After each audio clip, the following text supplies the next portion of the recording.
رسوله الكريم اما بعد فاعوذ بالله من الشيطان الرجيم بسم الله الرحمن الرحيم وقل جاء الحق وزهق الباطل ان الباطل كان زهوقا صدق الله العظيم۔ جناب شیخ القرآن حضرت مولانا ہدایت اللہ صاحب، دیگر قائدین جماعت اسلامی اور اس خوبصورت مجلس میں شریک ہری پور شہر کے قابل احترام بزرگوں، میرے پرجوش پرعزم سربکپ، میرے ہم قدم ہم فکر انقلابی نوجوانوں اور میرے ساتھیوں، السلام علیکم ورحمۃ اللہ وبرکاتہ۔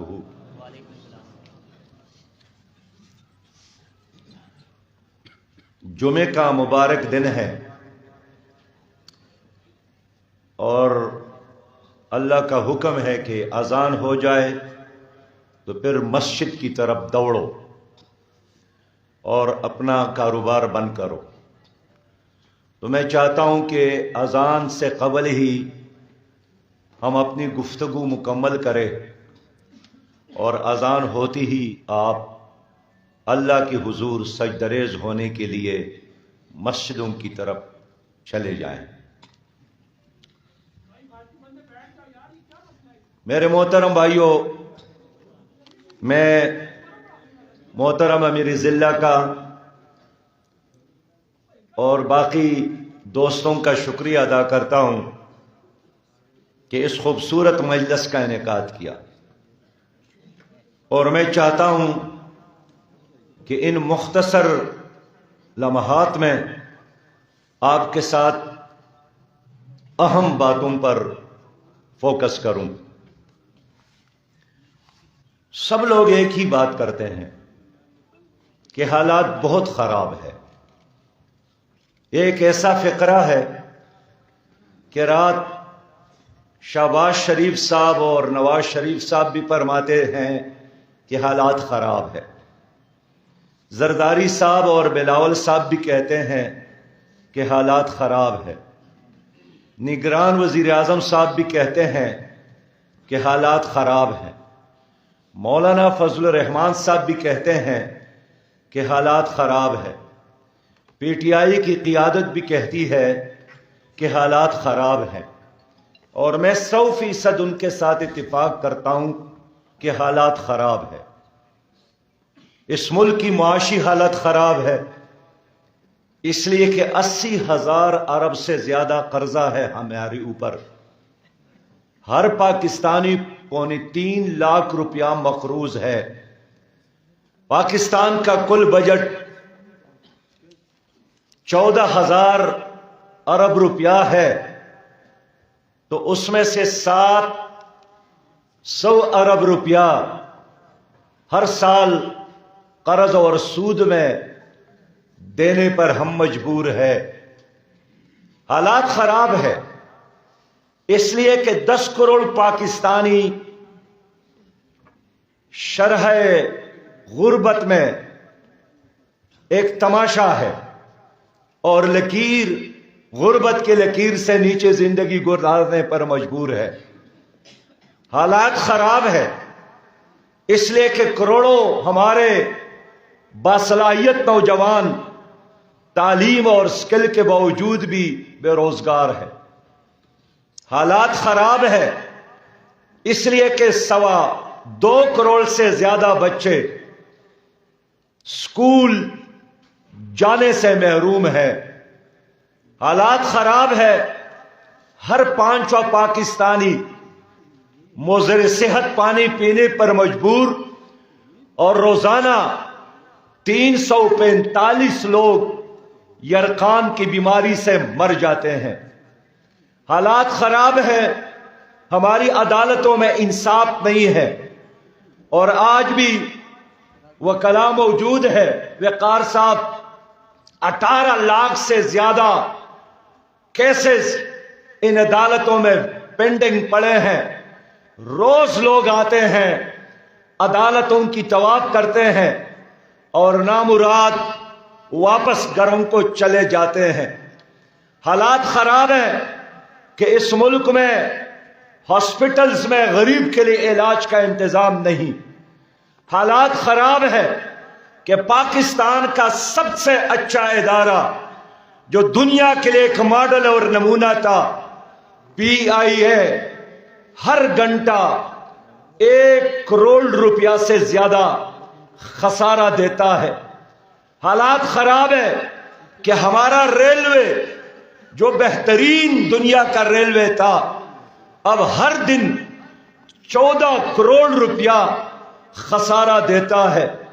ہمارا اسٹیل مل 37 کروڑ روپیہ روزانہ خسارے میں جاتا ہے۔ حالات خراب ہے کہ یہاں انصاف نہیں ملتا، غریب کے بیٹے کو کوالٹی کی ایجوکیشن نہیں ملتی، باصلاحیت نوجوان کو روزگار نہیں ملتا۔ واقعی 100% میں مانتا ہوں کہ حالات خراب ہے، لیکن یہ نامکمل بات ہے، یہ ادھوری بات ہے۔ یہ حالات کن کی وجہ سے خراب ہے؟ کس نے پاکستان کو معاشی تباہی سے دوچار کیا؟ کس نے پاکستان کے اداروں کو ناکام بنایا؟ کس نے یہاں شخصیات اور خاندانوں کی بادشاہتیں قائم کی؟ کس نے پاکستان کے بچے کو اعلیٰ تعلیم سے محروم رکھا؟ ان کے ذمہ دار کوئی ٹیکسی ڈرائیور نہیں ہے، کارخانے میں کام کرنے والا مزدور نہیں ہے، کھیتوں میں کام کرنے والا کوئی دہقان اور کاشتکار نہیں ہے، دکان پر بیٹھنے والا کوئی تاجر نہیں ہے، پڑھانے والا کوئی اسکول کا استاد نہیں ہے۔ ان حالات کی تمام تر ذمہ داری تباہی اور بربادی کا یہ 3 پارٹیاں ہیں جنہوں نے گزشتہ 76 سالوں سے تمہاری اوپر حکمرانی کی ہے، کبھی ایک جھنڈے کے ساتھ اور پارٹی اور کبھی دوسرے جھنڈے اور دوسرے پارٹی، جن کا نام مسلم لیگ ہے۔ پنجاب پر 25 سال حکومت کی، 15 سال سندھ میں پیپل پارٹی کی حکومت رہی، 9 سال اس صوبے پر پی ٹی آئی کی حکومت رہی، 3.25 سال مرکز میں ان کی حکومت رہی۔ تو آج اگر اس ملک میں تباہی ہے، 35 سال اس ملک پر جرنیلوں نے حکومت کی، ایوب خان کی شکل میں، ضیاء الحق اور یحییٰ خان کی شکل میں، پرویز مشرف کی شکل میں، تو ان پاکستان کی جغرافیائی تباہی کی ذمہ داری اور پاکستان کی معاشی تباہی کی ذمہ داری یہ کوئی اور نہیں ہے، نہ جنات ہے، نہ کوئی باہر کی کوئی طاقت ہے۔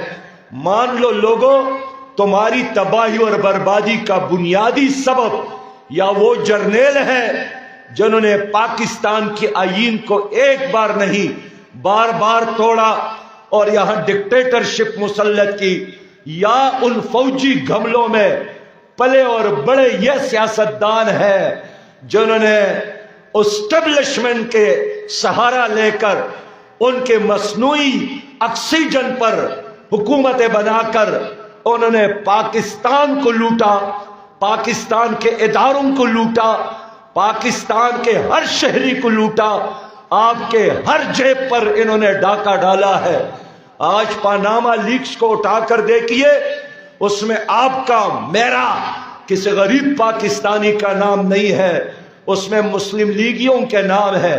آپ پنڈورا بکس کو اٹھا کر دیکھیے، کرپشن کی داستانیں ہیں، اس میں پیپلز پارٹی اور مسلم لیگیوں کے نام ہے۔ آپ توشخانہ لوٹنے والوں کے پیرس کو اٹھا کر دیکھیے، اس میں میرا یا آپ کا نام نہیں ہے، یہی مسلم لیگیوں کے نام، پیپلز پارٹی والوں کے نام، پی ٹی آئی والوں کے نام۔ میرے بہت ہی پیارے بھائیوں، آج یہ لوگ پھر کہتے ہیں ہمیں ایک اور باری دے دے، ہم ایک اور موقع چاہتے ہیں۔ کل شہباز شریف میں شیخ پورہ میں تقریر کی کہ میں قوم سے پوچھنا چاہتا ہوں کہ وہ ایک اور باری نواز شریف کو دینے کے لیے تیار ہے کہ نہیں ہے؟ ایک بار، دو بار، تین بار تو انہوں نے حکومت کی، باری مینڈیٹ کے ساتھ آئے تھے، لیکن اب پھر کہتے ہیں کہ چوتھے بار بھی مجھے ایک اور موقع دو تاکہ میں 5 سال اور ضائع کروں، تاکہ میرے کارخانوں میں اور اضافہ ہو جائے، تاکہ میرے بینک بیلنس میں اور اضافہ ہو جائے، تاکہ میرے آئندہ پشتوں کے لیے اور سرمایہ جمع ہو جائے۔ میرے پیارے بھائیوں، کیا محمد علی جناح نے اور شہدائے پاکستان نے قربانیاں دے کر یہ پاکستان انہوں نے ان خاندانوں کے لیے بنایا تھا، ان چوروں کے لیے بنایا تھا، ان ڈاکوں کے لیے بنایا تھا، ان امریکی ایجنٹوں کے لیے بنایا تھا، ان بین الاقوامی اسٹیبلشمنٹ کے مہروں کے لیے بنایا تھا، یا انہوں نے اس پاکستان کو پاکستانیوں کے لیے بنایا تھا، عوام کے لیے بنایا تھا، اسلام کے لیے بنایا تھا، مسلمانوں کے لیے بنایا تھا، قرآن کے لیے بنایا تھا، نبی مہربان کی شریعت کے لیے بنایا تھا؟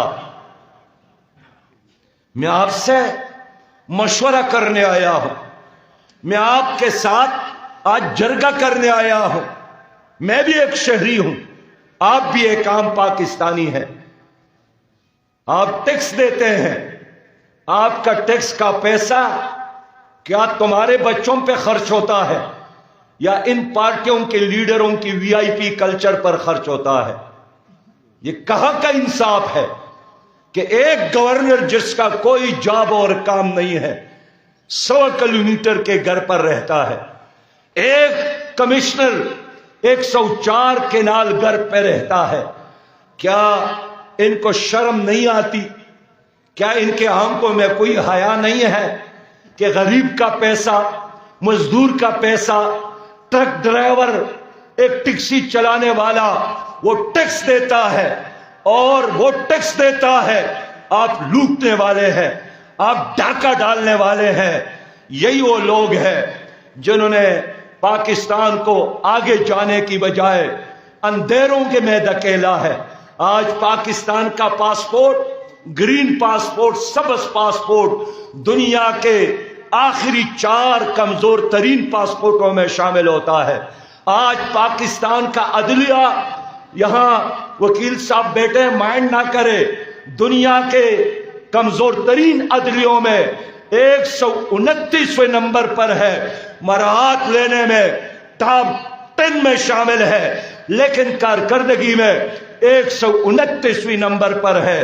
میرے پیارے بھائیوں، جو عدالتوں کو ٹھیک نہیں کر سکے، جو تعلیمی اداروں کو ٹھیک نہیں کر سکے، جو غیر آباد زمینوں کو آباد نہیں کر سکے، جو نوجوانوں کو اچھی تعلیم نہیں دے سکے، جو مظلوم کو انصاف نہیں دے سکے، جو پاکستانیوں کے چہروں سے مسکراہٹیں چرا کے لے گئے، آج وہ لوگ پھر کہتے ہیں ہمیں ایک اور باری دے دے۔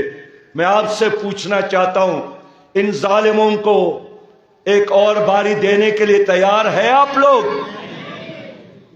یہ اپنے مستقبل کو تباہ کرنے والی بات ہے، یہ اپنے آئندہ نسلوں کے ہاتھوں میں ہتھکڑیاں ڈالنے والی بات ہے۔ باپ بھی کڑا، بیٹا بھی کڑا، بھائی بھی کڑا ہے، بیٹی بھی کڑی ہے، بھتیجے بھی کڑے ہیں، بانجی بھی کڑے ہیں۔ اس طرح نظام تو اس جمہوری دنیا میں کہیں بھی میں نے نہیں دیکھا ہے، جس طرح نظام ان لوگوں نے تمہارے اوپر مسلط کیا ہے۔ یہ تمہارے دشمن ہے، انہوں نے تمہاری خوبصورت جنت نظیر کشمیر کو انڈیا کے حوالے کیا۔ یہ وہ لوگ نہیں ہیں جنہوں نے ریمنڈ ڈیوس کو امریکہ کے حوالے کیا، 3 شہری انہوں نے قتل کیے۔ یہ وہ لوگ نہیں ہیں جنہوں نے آپ کی بہن عافیہ صدیقی کو امریکہ کے حوالے کیا، 86 سال ان کو سزا سنائی گئی ہے۔ اس کا جرم کیا ہے؟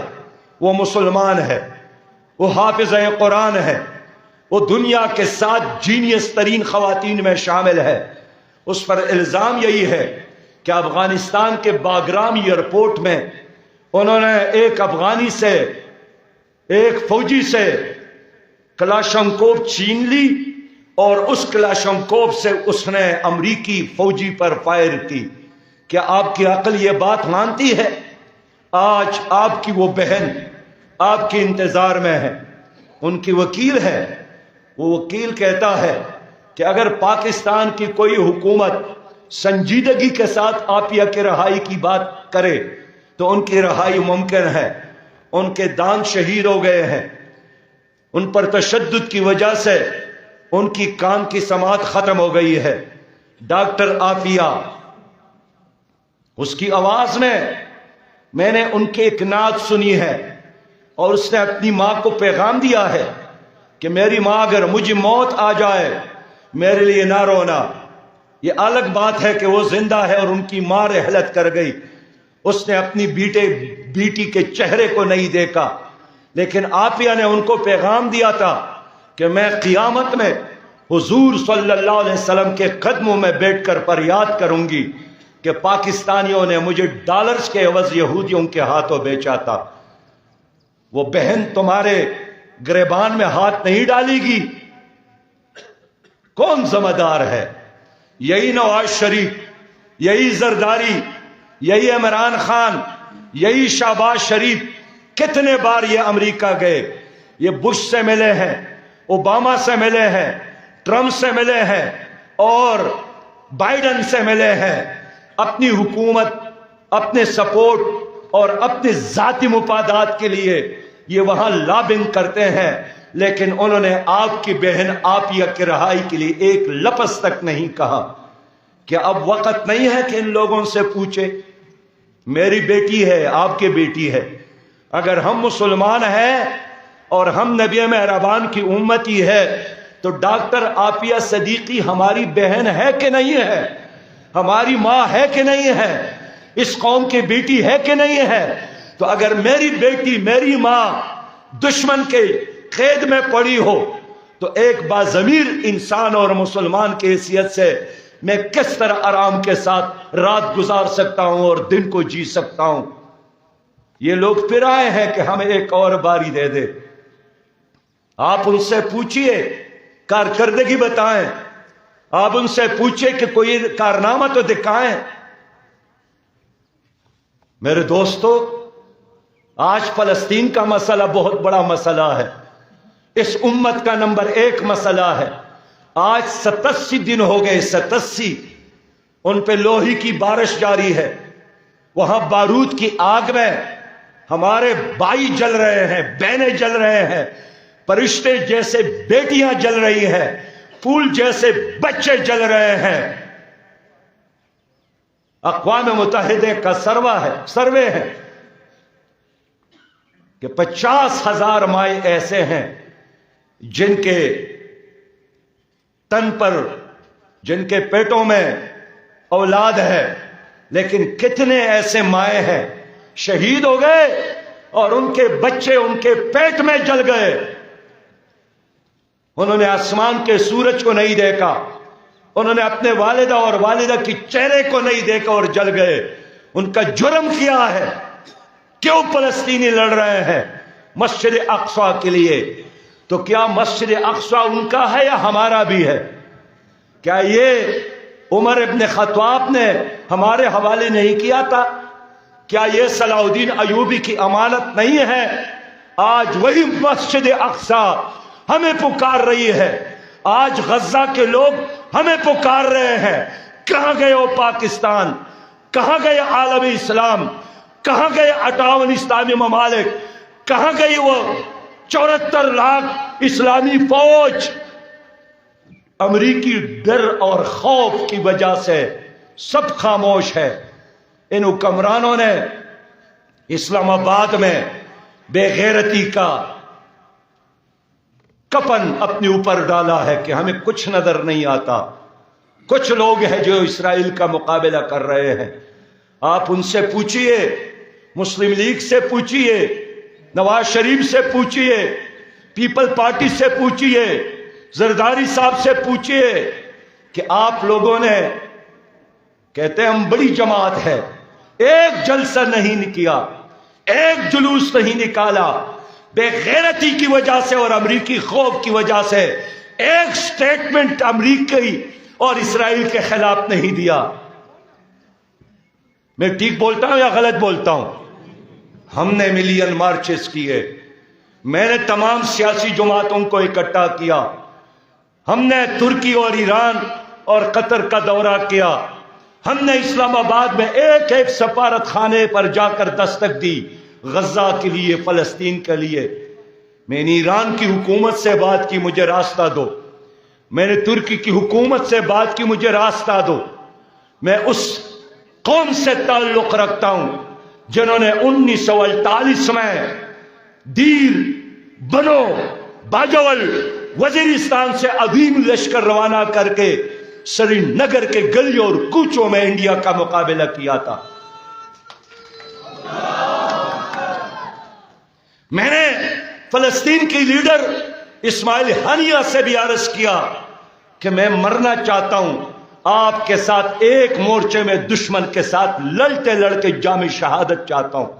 میں نے کہا میرے ساتھ ایسے غیرت مند پاکستانی موجود ہے جو بخار کی بجائے، کینسر کی بجائے، کسی ایکسیڈنٹ میں مرنے کی بجائے چاہتے ہیں کہ یہاں آ جائے اور یہاں لڑتے لڑکے ان کو موت آ جائے، اور قیامت میں اللہ ان سے پوچھے کہ آپ تو ہری پور میں تھے، آپ تو پشاوری تھے، آپ تو لاہوری تھے، آپ کی لاش یہاں کیسے آئی؟ اور وہ جواب دے سکے کہ میرے رب مسجد اقصی کی تحفظ کے لیے اپنی ماں، بہنوں اور بیٹیوں کی پکار پر لبیک کہتے ہوئے میں یہاں پر آیا تھا۔ لیکن ہمارے راستے میں کون رکاوٹ ہے؟ یہی مسلمان حکمران۔ میرے پیارے بھائیو، ہم یہی کر سکتے تھے۔ ہم نے یہاں 1 ارب اور 40 کروڑ روپیہ اکٹھا کر کے ان کے حوالے کیا، لیکن شرمندگی کے ساتھ میں نے حماس کی لیڈر سے کہا کہ میں یہ آپ کو دیتے ہوئے شرم محسوس کرتا ہوں، اس لیے کہ مجھے جہاز کے مقابلے میں آپ کو جہاز دینا چاہیے تھا، آپ کو توپ دینا چاہیے تھا، آپ کو ٹینک کے مقابلے میں ٹینک دینا چاہیے تھا۔ اگر اسرائیل کے ٹینک غزہ میں داخل ہو سکتے ہیں تو مصر، لبنان، شام، ترکی، پاکستان اور ایران اور عربوں کے ٹینک وہاں داخل کیوں نہیں ہو سکتے؟ کاش یہاں جماعت اسلامی کی حکومت ہوتی۔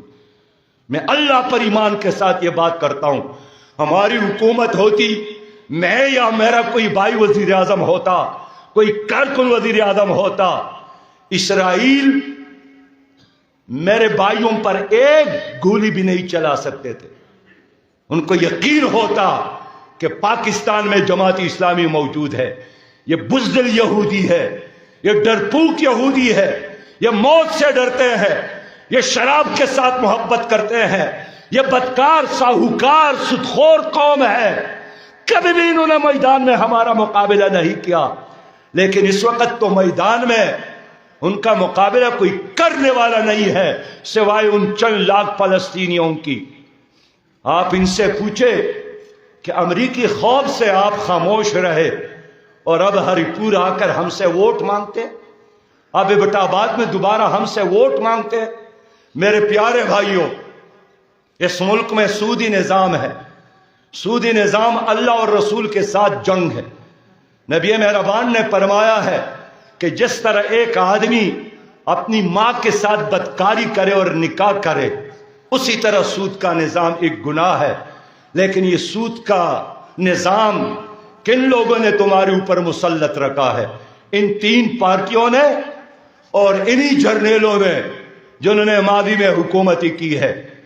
تو جو حکومت، جو سیاسی جماعت کا لیڈر عافیہ کے لیے بات نہیں کرتا، کشمیر کے لیے کچھ نہیں کرتا، فلسطین کے لیے کچھ نہیں کرتا، معیشت کو ٹھیک نہیں کرتا، انصاف نہیں دے سکتا، کیا ان کو یہ حق ہے کہ وہ دوبارہ آ جائے کہ مجھے ایک اور باری دے دے؟ 100 سال بھی ان پارٹیوں کو مل جائے، 100 سال، پیپلز پارٹی، مسلم لیگ اور پی ٹی آئی یا ان کے اور ایجنٹوں کو، یقین کرے پاکستان مزید تباہ اور برباد ہو جائے گا۔ ان کے ساتھ کوئی ویژن نہیں ہے اپنی ذات کے علاوہ، یہ اپنی محبت میں گرفتار ہے، یہ خود عاشق بھی ہے اور خود معشوق بھی ہے۔ خود محبت بھی کرتے ہیں اور خود محبوب بھی ہے، یا اپنے بیٹوں اور اپنی اولاد کے ساتھ جماعت اسلامی اس ملک میں کڑی ہے۔ مجھے تو پی ڈی ایم والوں نے بھی کہا، شہباز شریف اور زرداری صاحب نے بھی کہا ساتھ دے دے، پی ٹی آئی والوں نے بھی کہا ساتھ دے دے۔ میں نے کہا کہ میری جماعت ایک نظریاتی جماعت ہے، میری سیاست کا محور ذاتی مفادات اور دولت کا حصول نہیں ہے، میری سیاست کا مرکز اور محور اس ملک کے عوام ہے اور اس ملک میں اسلامی نظام کا نفاذ ہے۔ اس لیے میں نے کسی کا ساتھ نہیں دیا۔ آج میں تنہا کھڑا ہوں، لیکن میں کہتا ہوں اللہ میرے لیے کافی ہے، اللہ ہمارے لیے کافی ہے۔ حسبنا اللہ، اللہ کافی ہے، نعم المولا و نعم النصیر، وہ بہترین کارساز اور بہترین مددگار ہے۔ میرے لوگوں، میرے بھائیوں، میں آپ لوگوں سے یہی عرض کروں کہ یہ جو ترازو ہے آپ کے سامنے، یہ عدل کا نشان ہے۔ اللہ نے کتاب قرآن نازل کی ہے اور ترازو، لقد ارسلنا رسلنا بالبینات وانزلنا معهم الکتاب والمیزان، کتاب قرآن حکیم ہے اور میزان عدل اور انصاف کا نظام ہے۔ میں اس لیے چاہتا ہوں، میں فیصل کی بات نہیں کرتا، میں خالد کی بات نہیں کرتا، میں غزن کی بات نہیں کرتا، میں حفیظ الرحمان کی بات نہیں کرتا، میں ترازو کی بات کرتا ہوں۔ میں ترازو کے لیے ووٹ مانگنے آیا ہوں۔ آپ ترازو کا ایمبیسڈر بنے، آپ ترازو کا سفیر بنے۔ یہ ترازو ہے جس پر مسلمان تو کیا غیر مسلم بھی اعتماد کرتا ہے، جس پر دکاندار اور خریدار دونوں اعتماد کرتا ہے۔ یہ کبھی بھی جھوٹ نہیں بولتا، یہ ہمیشہ انصاف کرتا ہے۔ سپریم کورٹ کے ماتھے پر بھی یہی ترازو کا نشان ہے، اس لیے کہ عدل کا نشان ہے۔ میرے لوگوں، آپ لوگوں نے ہم پر اعتماد کیا۔ میں آپ سے وعدہ کرتا ہوں کہ جس اشرافیہ کا میں نے ذکر کیا، جو ہر سال 17.7 ارب ڈالر ہضم کرتے ہیں بغیر ڈکار کے، ہم اس اشرافیہ کو لگام ڈالیں گے انشاءاللہ۔ ہم ان کا وی آئی پی پروٹوکول ختم کریں گے انشاءاللہ۔ ہم سادہ طرزی حکومت دیں گے۔ میں آپ سے وعدہ کرتا ہوں کہ آپ لوگ ہم پر اعتماد کریں۔ میرا پہلا کام اس ملک میں سودی نظام کا خاتمہ ہے۔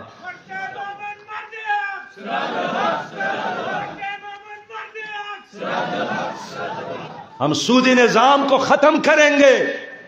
شرم کی بات ہے، انڈیا میں شرعی سود 6.7% ہے اور پاکستان میں 22.7% ہے۔ ڈوب مرنے کا لمحہ ہے کہ نہیں ہے؟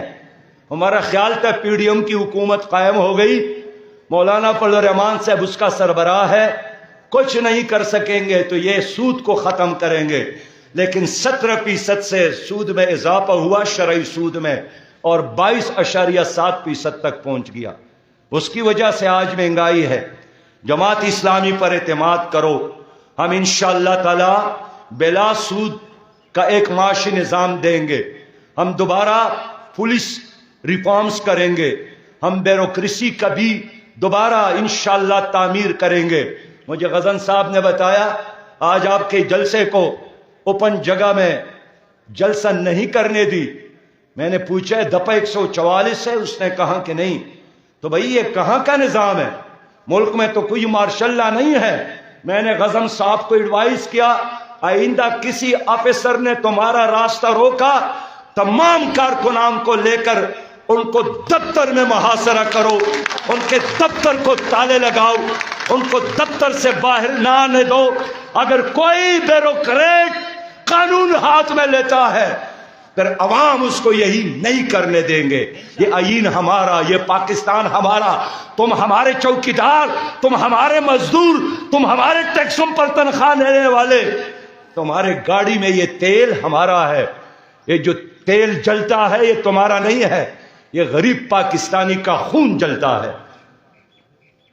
ہمت کرو، ڈرنا نہیں، جھکنا نہیں، یہ ملک آپ کا ہے، یہ برہمنوں کا نظام ہم نہیں مانتے ہیں عوام شودر اور وہ برہمن ہوں گے۔ دور ہٹو امریکی یارو، پاکستان ہمارا ہے، دور ہٹو امریکی یارو، پاکستان ہمارا ہے، دور ہٹو جاگیردارو، پاکستان ہمارا ہے، دور ہٹو سرمایہ دارو۔ پاکستان لوگوں پیسے کی کمی نہیں ہے، میں فائنانس منسٹر رہا ہوں، پیسے کی یہاں کوئی کمی نہیں ہے، انصاف کی کمی ہے۔ میں فائنانس منسٹر تھا، پہلے بجٹ میں اپنے وزراء کے لیے 18,000 روپیہ تنخواہ مقرر کیا تھا۔ میں نے ان سے کہا کہ جو وعدہ کیا تھا کہ ہم خدمت کے لیے جا رہے ہیں، آپ کیسے مجھ سے مراعات مانگتے ہیں؟ ہم بچائیں گے، غیر ترقیاتی اخراجات ختم کریں گے اور پیسہ بچا بچا کر انشاءاللہ آپ کے بچوں کو مفت تعلیم دیں گے، آپ کے نوجوانوں کو بے روزگاری الاؤنس دیں گے، آپ کے بزرگوں کو بڑھاپا الاؤنس دیں گے۔ ہم ایک ایسا پاکستان آپ کو دیں گے جس میں غریب اور امیر سب برابر ہوں گے۔ اب تو ان کے کتے مزے کرتے ہیں اور آپ یہاں دکے کاتے ہیں کہ صبر کرو۔ یہ جو میرے اوپر قرضہ ہے 80,000 ارب کا، میں نے سوچا ہے اس کو کیسے ہم ختم کریں گے۔ اس اشرافیہ کی دولت کو قبضے میں لے کر، ان کی پراپرٹیز، ان کے کارخانوں کو، ان کی حرام کے بنگلوں کو فروخت کر کے سارے قرض انشاءاللہ ہم ادا کریں گے۔ میں جانتا ہوں نہ نیب ان کا احتساب کر سکتا ہے نہ عدالتیں۔ میں عوام سے اپیل کرتا ہوں کہ اس کرپٹ ٹولے کا احتساب، اس کرپٹ مافیا کا احتساب ووٹ کے ذریعے کرے۔ آئندہ پولنگ اسٹیشن کو اس منافقانہ سیاست کے لیے قبرستان بنا دے۔ ہم آپ کے خادم ہیں۔ یہاں توربیلا ڈیم کے متاثرین ہے کہ نہیں ہے تو ہاتھ اٹھا لے۔ آپ کو یاد ہے کہ جو اب آپ کو رائلٹی مل رہی ہے، خالد یہ کس کی کوششوں کا نتیجہ ہے؟ یہ میں نے کیا تھا، میں خیبر پختونخوا کا منسٹر تھا، میں نے یہ کیس اٹھایا تھا۔ میں ہر مظلوم کے ساتھ کھڑا ہوں، میں ہر کمزور کے ساتھ کھڑا ہوں۔ جس کا کوئی نہیں ہے اس دنیا میں، اللہ کے بعد پھر اس کی پشپنائی جماعت اسلامی کرے گی۔ اس لیے میرے پیارے بھائیوں، میرے ساتھ جمعے کا دن ہے، وعدہ کرے۔ آپ لوگوں نے ماضی میں مسلم لیگ کو ووٹ دیا ہے، بار بار دیا ہے، پیپلز پارٹی کو ووٹ دیا ہے، بار بار دیا ہے، پی ٹی آئی کو ووٹ دیا ہے، بار بار دیا ہے، لیکن اب کی بار دیانتدار، اب کی بار میں اپیل کرتا ہوں کہ اپنے لیے، اپنے بچوں کے لیے، آنے والے نسلوں کے لیے، اس ملک سے ظلم اور جبر کے، اس اندھیر نگری اور چوپٹ راج کے خاتمے کے لیے جماعت اسلامی کو چانس دے، جماعت اسلامی کو موقع دے۔ میں بس یہی کہنا چاہتا ہوں کہ نہ منہ چھپا کر جیے، نہ سر جھکا کر جیے، ستمگروں کی نظر سے نظر ملا کر جیے۔ اگر ایک رات کم جیے تو کم ہی صحیح، یہی کافی ہے کہ ہم مشعل جلا کر جیے۔